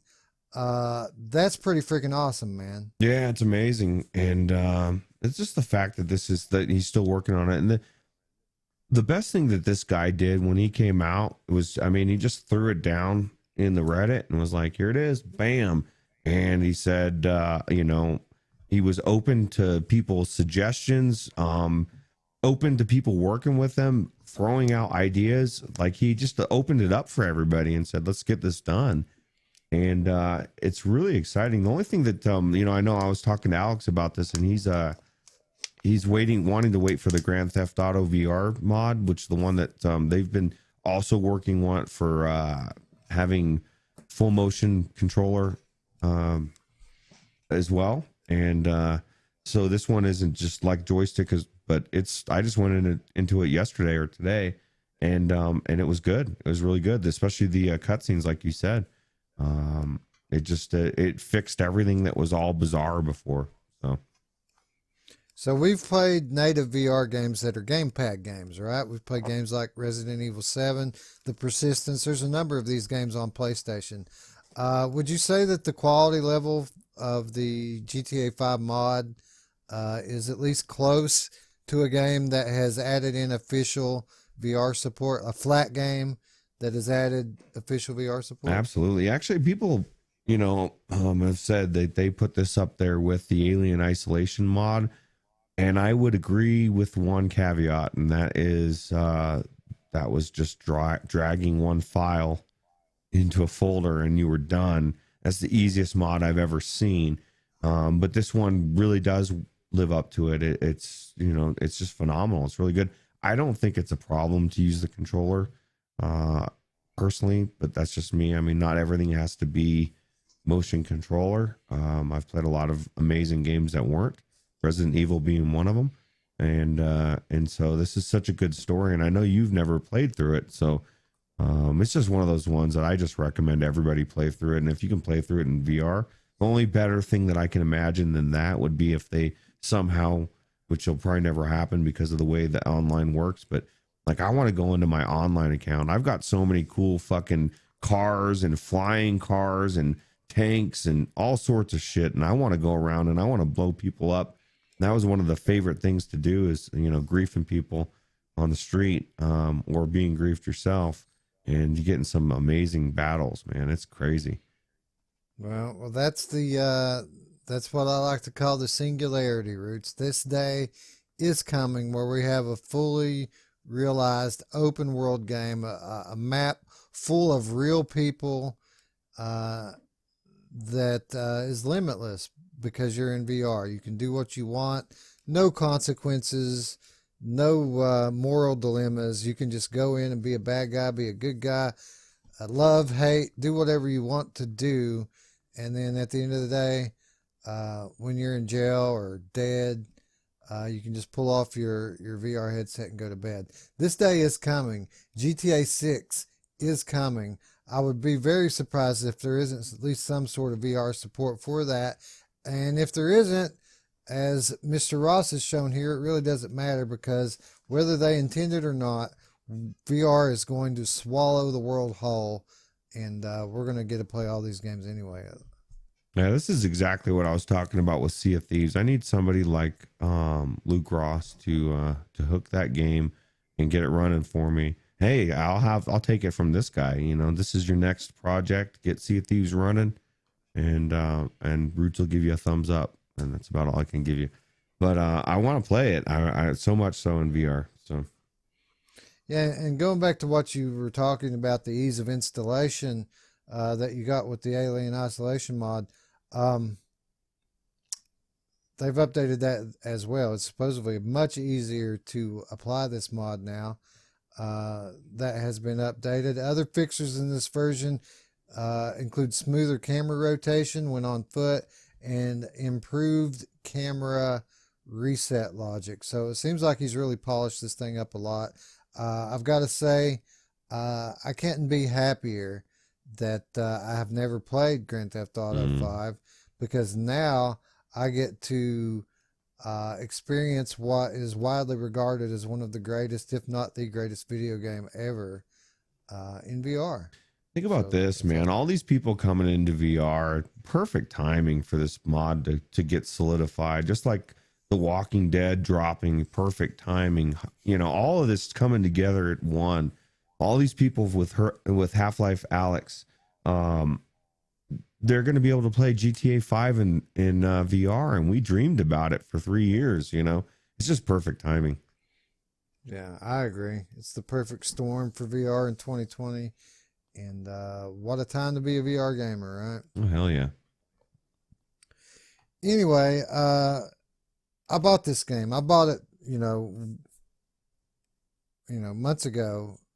It's been months at this point, at least 2 months ago that I bought this game with the intention of modding it and checking it out.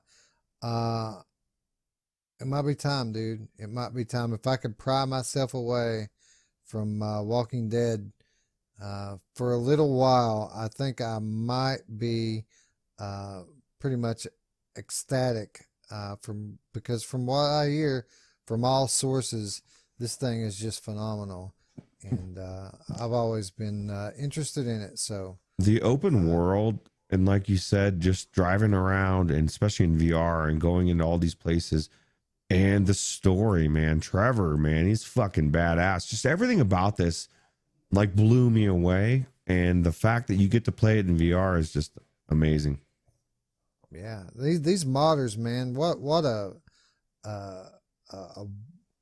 I'm trying to find the word to describe how awesome that these people are and how lucky we are to have them in our community.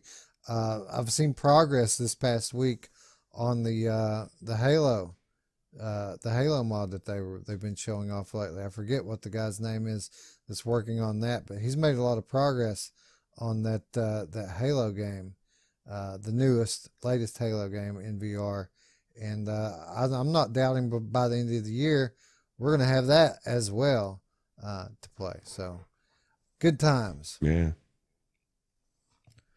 All right, so those are the updates for the week.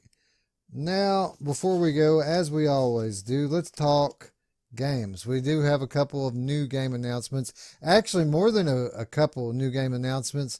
For the first time this year, Roots, we actually get to be a little bit selective with the new games we get to talk about, because we had 5 or 6, and I've got 2 pretty good ones here that I want to talk about. This first one I've teased. I've teased you guys for, I don't know, a month, 2 months, as these cyberpunk games keep coming up. Lo-fi, and then Lawn after Lo-fi, and then Silicon Rising after that. We kind of joke about how, Cyberpunk's becoming the new zombie wave shooter in 2020. It's bound to happen, right? Mm-hmm. But I've been teasing everyone, saying that there's another one. There's another Cyberpunk game that I know about that's coming. And then when I have more information on it, that I would share that information with all of you good viewers of the Virtual Strangers channel. Well, guess what, friends? That day is today. We do have some more information to share about Distortion VR. So what is Distortion VR? This is a game I found out about on Twitter by following Mr. Jeff Fletcher, the lone developer and creator behind this game. This is, Roots, a Doom style first person shooter, only unlike most Doom style first person shooters, we don't have that blocky, pixelated, retro look to it. This game is developed in Unity, and it looks pretty freaking good to me. What do you think? Yeah, it looks phenomenal. It looks like the cyberpunk game we want, right? Like I'm just looking at the holograms, the shit flying by, and just the complete look of that city. It just looks phenomenal, right? Yeah, it looks great, and all these games have that in common. And people tend to lump all of these cyberpunk games together like they're the same thing, just because they have the same motif and aesthetic. We've got 4 cyberpunk games here, but they're 4 very different games, and we're going to contrast and compare them in a future Monday show episode. But this one, not only does it look beautiful, but it's a very different type of game. I mentioned that it's a Doom style first person shooter game. There's also puzzle hacking elements in it as well. Story driven game. A lot to like here, right? Yeah. And I just, when you said Doom style shooter, that had me intrigued to begin with. And then just the background, the environments look really good. So lighting looks amazing as well, at least from this video. Yeah, and then one of the things he was, Jeff Fletcher, the developer, all the information I have on this game, I got directly from him through interacting with him on Twitter. One of the things he was very adamant about was that this game is going to look better. This is pre-alpha footage here. This is just an early build of what's supposedly going to be a much more polished and beautiful game. But you can tell by looking at this gameplay, Roots, floating guns, enemies that turn into these cool looking pixelated particle effects. This is absolutely that style of shooter that we were talking about a moment ago, right? Yeah, it looks really cool. Hopefully there's a good story behind it as well, you know. But I like the way that gun looks really cool. Yeah, he didn't get into a whole lot about what the story is about, only that it is story driven. Another thing that he was very quick to point out and very proud of, to be quite honest, is that the music and sound composer for this game is a gentleman that goes by the name of Leon Switch. And I'm not really familiar with Leon Switch myself because I'm not into this electronic dance type music. But apparently Mr. Switch is very well known within his community. He's been producing music and recording music for over 2 decades. His music was featured prominently in the motion picture Elysium, and he currently holds a couple of notable sponsorships, including Subpack. And I don't know if you know what a Subpack is, but it's this vest that has speakers and stuff in it. A lot of VR players use it for haptic feedback when playing these sorts of games. So when I was talking to Jeff, he was really, really proud of the fact that Leon Switch is going to be doing the music for this game. And I think I just am now learning who Leon Switch is. But I definitely think reading this guy's bio, that it lends credibility to this game and the level of quality that they're looking at producing here. Yeah, it definitely sounds pretty good. Hopefully it all comes together the way that I want it to and blows us away. Everything so far looks really good. If this is an alpha build, this is good. You know, I can't wait to see what the actual game is going to look like, because this looks really good. Yeah, that was actually the very last thing that he said to me today, because I've been talking to him off and on for a couple of months now. I had a very good long conversation with him yesterday, but I touched base with him today, and that was the last thing he made sure to tell me is, hey, this thing's going to look better. Look at that. You're on a flying train, dude. That's fucking awesome, man. Oh, yeah, and I did ask on behalf of Mr. Ruuts, there are flying cars that you can drive in this game. Oh, hell yeah, dude. Who doesn't want to fly in a car? You know, if real life won't allow us to do it, we got to go to video games to get our flying car fix. Well, you know, if it were flat games, I would say that it's not enough, but we're talking VR here, baby. We can get in that car. Yeah, get in there, fly it. You know, maybe we'll be able to use the wheel. Probably not. But actually, what would be cool is if you could use a joystick or whatever. I can't. My brain fart right now, but a thruster of some sort, right? Oh yeah, like now you're making me have a brain fart. I know, a HOTUS. Yes. HOTUS support. Yeah, HOTUS support, man. Who doesn't want to HOTUS a flying car, right? Me. I could really care less about that, but I know a lot of people would really enjoy that sort of thing. Yeah. So Jeff, who is Jeff Fletcher? He's an independent game developer who previously his work comprised entirely of mobile games. Okay. He put a game out called Velocity on his own. I'm not familiar with that, but that's the name he gave me. Let's see, what else did we learn about the game here? Emphasize replayability. He wants this game to be really replayable, so he plans on including some endless modes as well as some future support, maybe not at launch, for co-op and multiplayer. Now that's music to my ears, because you know as well as I do, when it comes to VR games, nothing improves a game quite as much as having a friend in there with you, right? Yeah, especially shooter, man. You know, we're going up, me and you against the world, and we win, Wes. I hate to break it to you, but we win every time. We always do, don't we? Yeah. Seems that way. Yeah, anyway. it sure does. If we don't, when we get our revenge in short order, or we pretend it never happened. Initial release of Distortion VR will be on PC VR, but he has expressed interest in other platforms such as Quest and especially PSVR. You know, when I asked him about other platforms, uh, he was like, "Yeah, okay with the Quest." But what I thought was really cool is he was very excited about the prospects of publishing on PSVR because he's a big fan of the aim controller.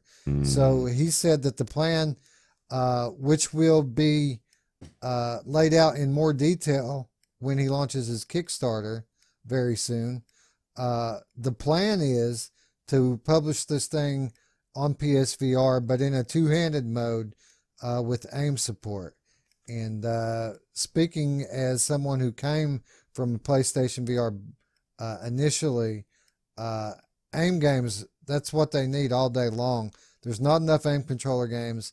And if he's going to put this thing on PSVR with aim support, I think he's going to do very well. Oh man, maybe he brings it to PC and he brings the first PC VR aim controller.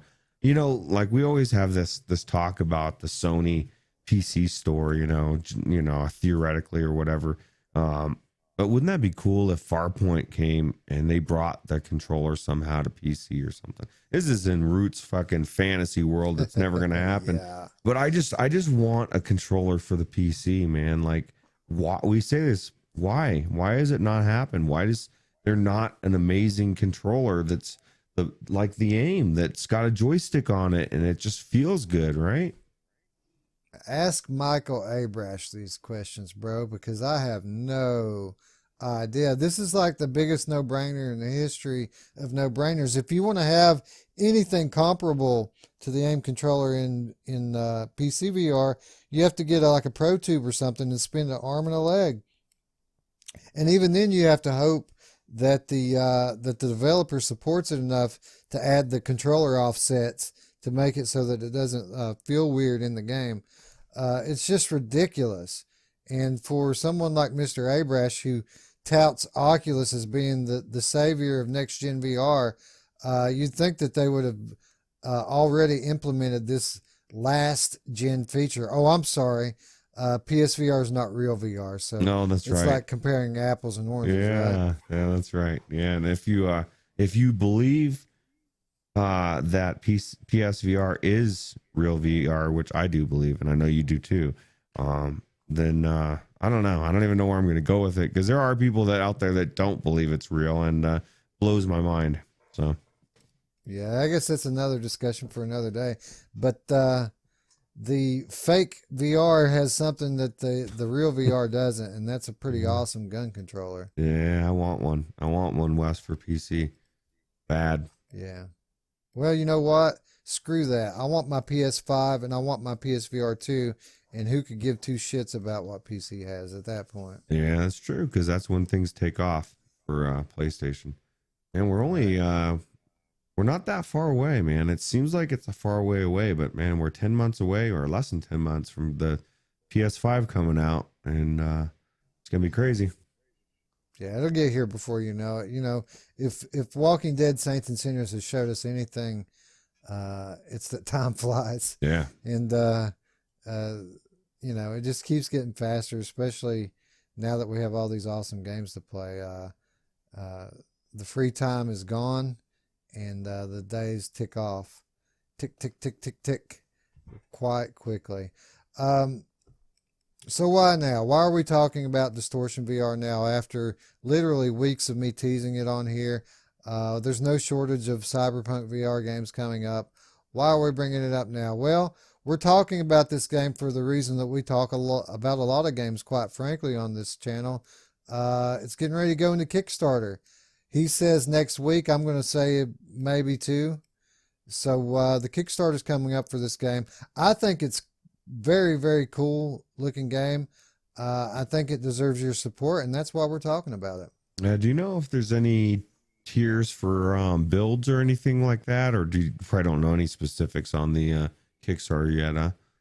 No, we didn't really get into that about what the different tiers are. If he's going to allow beta access, I would imagine that's a pretty common thing. But I'd be speaking out of turn to say that I knew. All I know is that he's been recording footage to make an official trailer recently, and getting all of his ducks in a row to launch his Kickstarter. And according to him, it's coming really soon. So whenever that happens, definitely, stay tuned to the Virtual Strangers channel. Make sure you're subscribed. Make sure you've clicked our notification bell down there, because we're going to keep you updated on this and all the other games that we've talked about on this channel. And I expect that we're going to hear more about this one very, very soon. In the meantime, if you want to follow this game and you want to follow this developer, I'll put his Twitter handle in the description. That's how I first learned about him. I found this game. I found this dude on Twitter, and I'm glad I did, because this thing looks freaking awesome. It does. It does. All right, Roots. So Distortion VR, from one awesome looking game to another awesome looking game. Vertical Shift was announced this past week, coming to us from Sliver Image and WASD Productions. So what is Vertical Shift, Roots? Have you ever wanted to be Spider-Man in VR? We talk about this all the time, right? Yeah, dude. I'll tell you, after Windlands 2 and then even the Spider-Man The Last Experience, man, it really has given me a craving to do Spider-Man in VR. And this does it has a lot of like we've said, it looks a lot like Windlands 2, kind of like Jet Island a little bit. And I'm not sure if this is a race or what this is. It kind of looks like it might be a race, but I'm not sure. I see Peter Porker there, and what was the other one you said? Spider-Ham. Spider-Ham, yeah. So, yeah, obviously it's multiplayer, and looks like you're really zipping around with like swinging around. So it's pretty cool. Yeah, I'm not quite sure what the nature of the gameplay in this game is going to be. What we know is that this is a brand new trailer for Vertical Shift. This is a new indie VR game set to arrive on SideQuest. So this is an unofficial Oculus Quest game that's coming out. The game seeks to give us Spider-Man style action that we have all been looking for since the dawn of VR. You can also use jetpacks and wings to zoom about the levels. The developers say that the game will feature different competitive modes like tag, capture the flag, and even sports like soccer and racing as well. You fire your webs out like guns, aiming for boost pads that are floating around the map, and you glide through the air when you let go. Vertical Shift coming to SideQuest later this year. Roots, I know the official Oculus store doesn't have a lot of exclusives on it. Not enough to draw you into buying one yet, at least.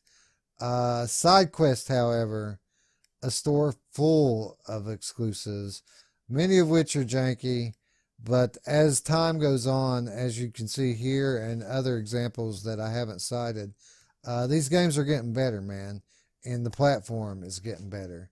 How close are you to buying in to Oculus Quest? I'm just literally finances are holding me up. A lot of people are like, man, I can't get my fucking hand on a Quest. Everywhere I go, it's sold out, and I can't get my hand on a good roommate, Wes. Every time I feel like I'm starting to dig my head back above ground, that something fucked up happens, and my Quest floats a little bit further away from me, and I'm like trying to grab it. I'm thinking the next month or two, hopefully. So let me ask you this. This is a SideQuest game, Vertical Shift. Really cool looking one in my opinion. Probably not going to cost much, if anything at all, maybe $5 or $10. Are you interested in Vertical Shift? Yeah, it depends on, like, I think it'd be a cool multiplayer. I'd like to see what the gameplay, I was telling you when I was watching this, I'm hoping this is a little bit of, like they're going to change a little bit just as far as like when I'm looking at this, I'm thinking Windlands 2, and man, I can whip myself around that fucker, man. I can grab it and yank, and I can fly. And so like, I feel like for somebody that maybe doesn't have access to that game, this would be phenomenal, but maybe it might not live up to the same movements. But I could be wrong. By the time this comes out, it could be something completely different. And so obviously you got jetpack, wings, all sorts of stuff. So be interesting. I would definitely be 100% willing to check it out for free. So if it is on side quest and costs money, maybe the dev will let us check it out. Or you know, if it was cheap, I definitely might be more inclined to buy it as well. But I can't expect it being more than a few bucks. Right. It looks like this is competitive multiplayer. So tag, capture the flag. Oh, cool. Sports like soccer and racing. I don't think there's anything like this on the Quest. I mean, To the Top would be the only closest similar thing, and we've already established that's not multiplayer. So if you want something like Windlands 2 or anything like that on the Quest, this is it, right? It's like To the Top got pregnant, but like, and everybody thought that Windlands 2 Was the was baby the father. Oh yeah. But then like Jet Island's kind of in the background, like, hey baby, shh, don't never tell. Yeah. So like, we don't know if Windlands 2's the dad or if Jet Island's actually the dad, but I don't know, dude. It kind of looks like Jet Island in the nose area, right? In the nose and the eyes. Yeah, it definitely does. And I'm trying to question who the actual father is of this game, but looks like a good mix of a lot of things. I just, like I said, hopefully it's really fast paced. I mean, if it's racing, it's capture the flag and all that shit. I would imagine it's, you know, pretty good pace. So, You know what's cool in VR? Flying. yeah. And gliding. So if we can do that like Spider-Man or Iron Man or any other kind of man, Superman even, it's all good, right? Yeah. Yes. But whatever happened to that Alien game that I need to get back, one where you're flying around or whatever. Megaton Rainfall. Yeah, Megaton Rainfall. I haven't played that for so long. Need to try that out again. Yeah, that's one of those I bought and never played. Really? Actually, it was pretty cool, and I don't know why. I know Anthony always tripped about flying with your arms not feeling right. I liked it. It was very fast paced, and it was very it was hard. The fucking aliens get crazy, man. They're blowing shit up, and then you're trying to blow them up, and you end up missing, and you blow up the city, and it's like you hear all the screams of the people. It's actually really cool. So yeah, and don't the aliens shapeshift to look like buildings and shit? Yeah. It's one. I think it's one of the underrated games, especially for when it came out. It's definitely unique, and it kind of gives me a little bit of a vibe of this. You know, as far as except for that, you're fucking zooming around so fast, zipping back and forth, and yeah, it's good. Yeah, but shit. Yeah, got you off track on this game. Well, I had a thought, and then I saw Peter Porker, and it just totally sucked any intelligence out of my brain that I once had. Yeah, Peter Porker will do that to you. You know what else he'll do? He'll pick a peck of pickled peppers. Yeah, I thought you were gonna say who else? Do you know? You know what else he'll do? You know who else? You know who else is a porker? Yeah, mime. Oh God.